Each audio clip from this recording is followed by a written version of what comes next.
ఓం హరికి ఓం శ్రీ గురుభ్యో నమ. శ్రీ మహాగణాధిపతయే నమ.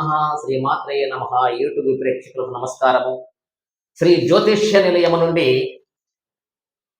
కన్య రాశి వారికి గ్రహ అనుగ్రహానికి స్వాగతము. కన్య రాశి వారికి గ్రహ అనుగ్రహము ఎలాగున్నది తెలియపరుస్తున్నాను. 1వ తారీఖు నుండి 10వ నెల 15వ తారీఖు వరకు 2024.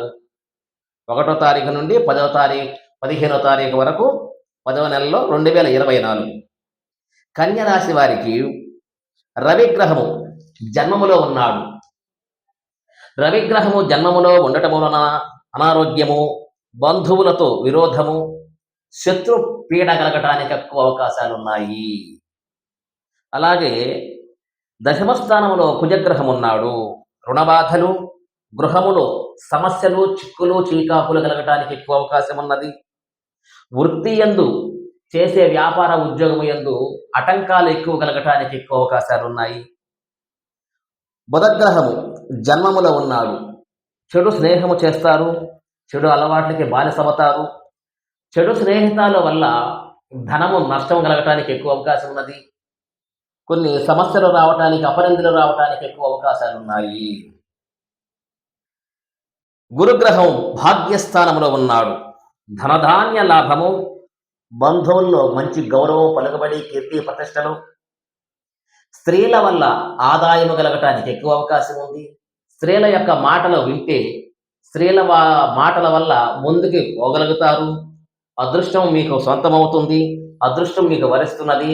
ధనకటాక్షం కలగటానికి ఎక్కువ అవకాశం ఉన్నది. శుక్రగ్రహము ధనస్థానములో ఉన్నాడు. శరీర సుఖము, కళాత్ర పుత్రుల యందు లాభము. అనగా కళాత్ర పుత్రులంటే భార్యా పిల్లల వల్ల కన్యరాశి వారికి భార్యా పిల్లల వల్ల సుఖము కలగటానికి ఎక్కువ అవకాశం ఉన్నది. ధనధాన్యము కలగటానికి ఎక్కువ అవకాశం ఉన్నది. స్త్రీ సుఖము, విద్యార్థులకు మంచి యోగకాలం అని చెప్పవచ్చును. పరీక్షల యందు తప్పనిసరిగా విజయము సాధిస్తారు. వాక్స్థానంలో శుక్రగ్రహం ఉన్నాడు కాబట్టి విద్యని తప్పకుండా ప్రసాదిస్తాడు విద్యార్థులకు, రాజకీయ నాయకులకు, అలాగనే రియల్ ఎస్టేట్ వారికి, వస్త్ర వ్యాపారులకు, సమస్తమైనటువంటి వ్యాపారం చేసే వారికి విశేషమైన కాలం అని చెప్పవచ్చును. వస్త్ర వ్యాపారాలకు మాత్రం విశేషమైనటువంటి ఆదాయాలు ఎక్కువ పొందుతారు. అలాగని శనిగ్రహము షష్టంలో ఉన్నాడు. ధనధాన్య లాభాలు మొక్కు ఆదాయము కలుగుతానికి ఎక్కువ అవకాశం ఉన్నది.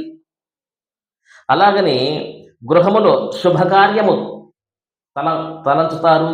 ఆ తలంచిన గృహములో శుభకార్యము కూడా శుభం కలగటానికి, అన్ని విధాల విజయము కలగటానికి ఎక్కువ అవకాశం ఉన్నది.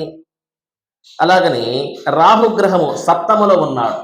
రాహుగ్రహము సప్తములో ఉండటము వలన భార్య తరపున వారు, అత్తగారి తరపున కానీ, భార్య తరపున ఉండేవారు కానీ వారి యొక్క వలన కొన్ని సమస్యలు, ఆటంకాలు, శత్రు బాధలు కలుగుతాయి. దాన్ని జాగ్రత్త పరిహరించుకోవాలను. స్త్రీల వల్ల విరోధం కలగటానికి అవకాశం ఉన్నది. అలాగనే కేతుగ్రహ జన్మములో ఉన్నాడు. శత్రువులు ఉంటారు. వాహనములో యందు ప్రమాదాలు కలగటానికి ఎక్కువ అవకాశం ఉన్నాయి. అలాగని అనేకమైనటువంటి చిక్కులు, సమస్యలు కలగటానికి కూడా అవకాశాలు ఉన్నాయి. రుణబాధలు కలగటానికి అవకాశం ఉన్నది. తప్పనిసరిగా కేతుగ్రహానికి పరిహారం చేసుకోలేదు. అయితే వీరికి రవిగ్రహం బాగులేడు. రవిగ్రహానికి పరిహారం చెబుతాను, కేతుగ్రహానికి కూడా పరిహారం చెబుతాను. తప్పకుండా ఈ రెమెడీ పాటించండి. మంచి యోగము, అదృష్టం మీకు వరిస్తున్నది.